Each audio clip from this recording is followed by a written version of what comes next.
millennials, welcome back to our channel. Oke, kali ini kita akan membahas bagaimana sih caranya untuk membangun atau membentuk orientasi karir kita di masa depan. Nah, langsung saja ya. Kita mulai. Yang pertama itu di masa anak-anak. Di masa anak-anak ini, yakni pada rentang usia balita sampai 12 tahun, kalau menurut Mbah Piase, itu akan melewati beberapa fase perkembangan kognitif. Fase perkembangan kognitif ini dimulai dari tahap perkembangan sensorik motorik, kemudian praoperasional, sampai tahap operasional yang sifatnya abstrak. Di tahap perkembangan operasional abstrak ini, anak-anak biasanya akan mulai mengeluarkan kosakata atau pelafalan yang sederhana, namun menyimpan makna. Seperti, aku mau jadi guru, aku mau jadi pilot, aku mau jadi polisi. Bahkan ada yang mengucapkan, aku mau jadi artis, seperti yang ada di TV. Nah, celutukan itu semua sebenarnya menyimpan doa loh, dan harapan besar di kemudian hari. Karena mungkin saja itu adalah sebuah pertanda awal dari perjalanan karir mereka yang mampu membentuk orientasi karir di masa depannya. Tapi ya, balik lagi ya, lingkungan dan perkembangan kognitif tiap individu akan terus mengalami perkembangan seiring bertambahnya usia yang mungkin dapat mengakibatkan perubahan banyak hal dari seseorang tersebut. Salah satunya ya mengenai konsistensi dalam membentuk sebuah orientasi karirnya. Jadi di sini memerlukan juga ya bimbingan dan arahan dari lingkungan yang mendukung. Selanjutnya tahapan yang kedua ya. Di tahap kedua ini kita akan beralih dari masa anak-anak ke masa remaja. Di masa remaja ini sih biasanya disebut masa galau, masa labil, gak tahu arah, gak jelas mau kemana. Yang penting mereka happy dengan aktivitas yang mereka lakukan. Hal ini sebenarnya wajar sih. Karena apa? Karena pada masa remaja ini mereka memiliki kemampuan emosi yang berupa sifat ekspresif. Apa itu sifat ekspresif? Sifat ekspresif itu bahwasanya mereka membutuhkan ruang untuk didengar, dimengerti, dipahami oleh lingkungan sekitar mereka. Nah, makanya kita yang berada di dekat mereka harus mampu mengarahkan, merangkul mereka supaya mereka tidak kehilangan arah dalam tujuan hidupnya.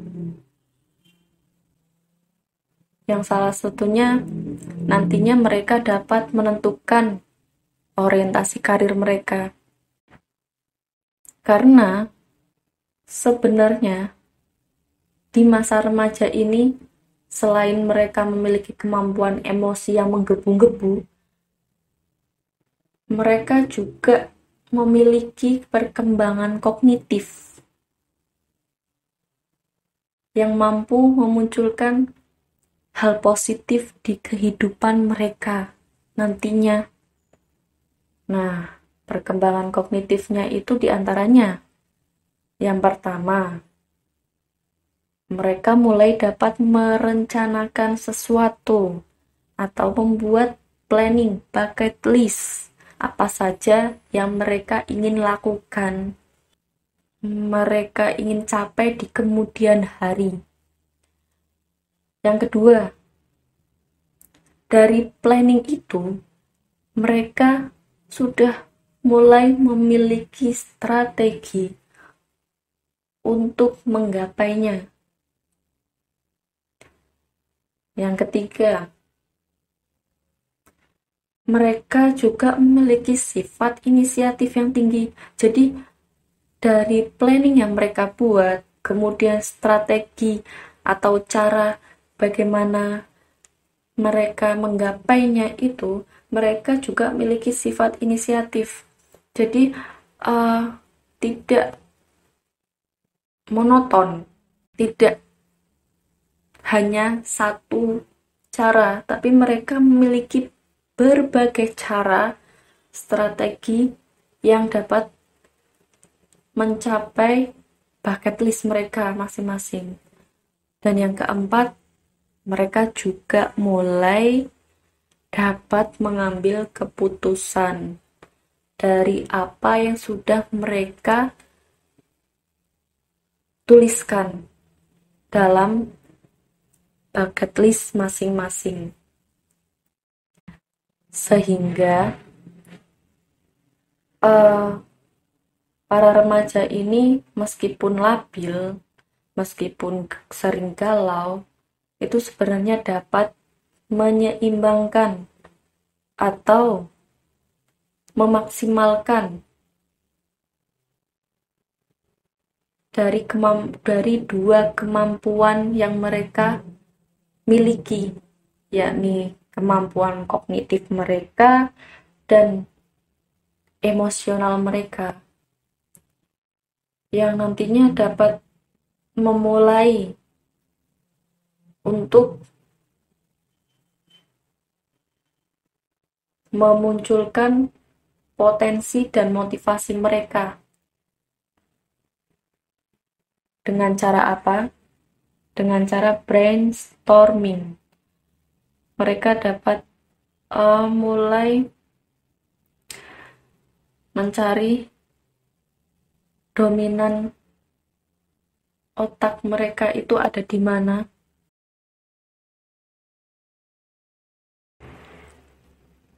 Next ya, tahap yang ketiga. Di tahap ketiga ini dapat dikatakan tahap yang terakhir loh. Karena apa? Karena di tahap inilah kita berada di masa peralihan dari mulai remaja akhir menuju ke dewasa. Nah, pada masa peralihan ini kita mulai menunjukkan kematangan baik dari segi kognitif maupun emosional. Makanya seringkali pada tahapan remaja akhir menuju ke dewasa ini kita mulai membentuk klaster-klaster atau sebuah komunitas loh, khususnya mereka yang berada di jenjang perkuliahan. Nah, pada jenjang perkuliahan ini biasanya mahasiswa memiliki klaster atau tipe-tipe, di antaranya sebagai berikut. Tipe mahasiswa yang pertama adalah tipe mahasiswa kuman atau kuliah main. Tipe mahasiswa ini biasanya memiliki hobi untuk menjelajahi mall, kafe, atau tempat-tempat wisata yang lagi hits loh.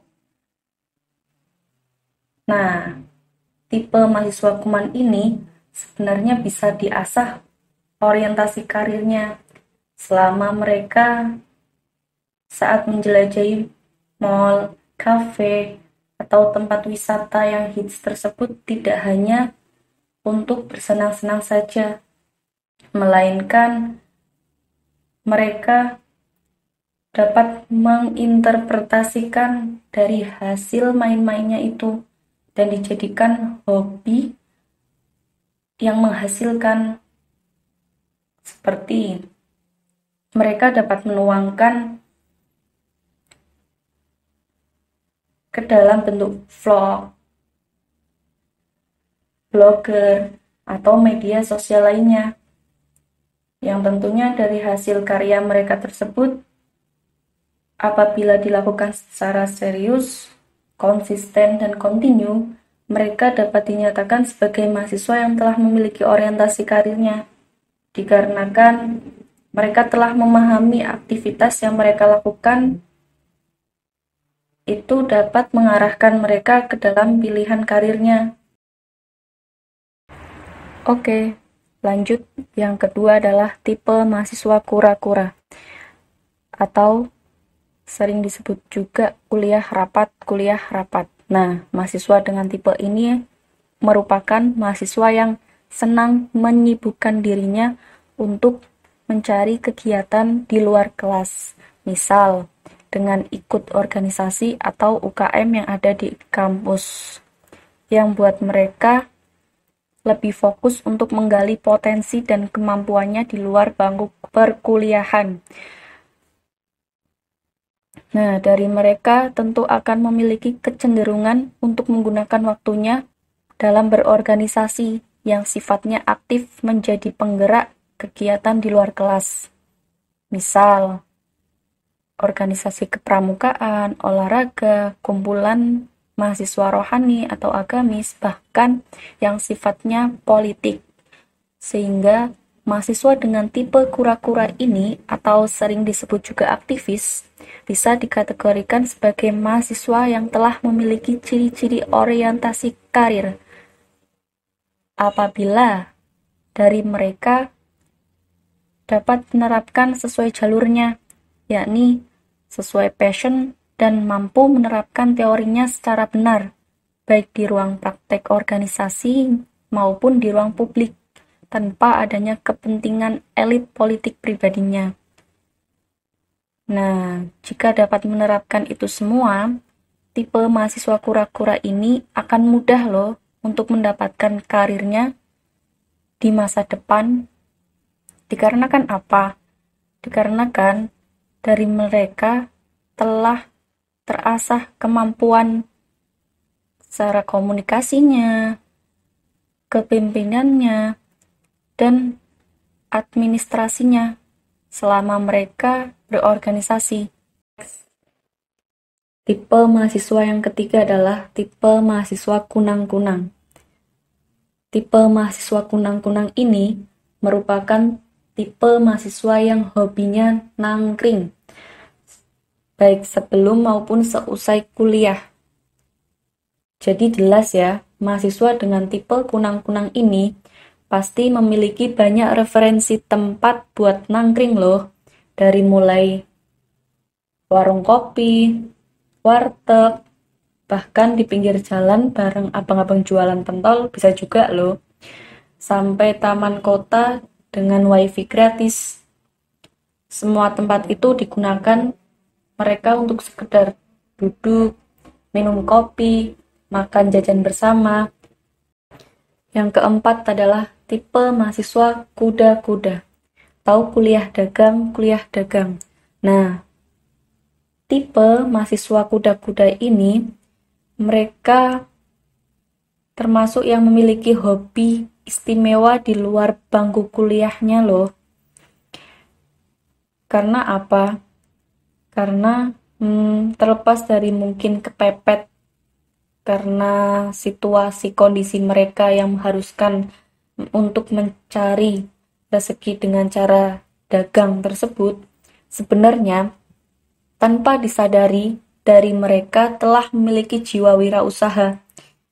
Jiwa wirausaha yang dimaksud adalah jiwa kemandirian untuk mencari sebuah sumber penghasilan dengan membuka usaha, ataupun menyalurkan kreativitasnya untuk kemudian dijadikan sebuah lahan dalam mencari penghasilan. Nah, jiwa kewirausahaan ini apabila ditanamkan sejak seseorang sadar bahwa uang itu penting dan seseorang tersebut memiliki keterampilan atau sesuatu hal seperti barang atau jasa yang bisa dijual belikan, mereka akan belajar untuk lebih mandiri, berpikir kritis, dan maju apabila ditanamkan jiwa kewirausahaannya tersebut sejak dini.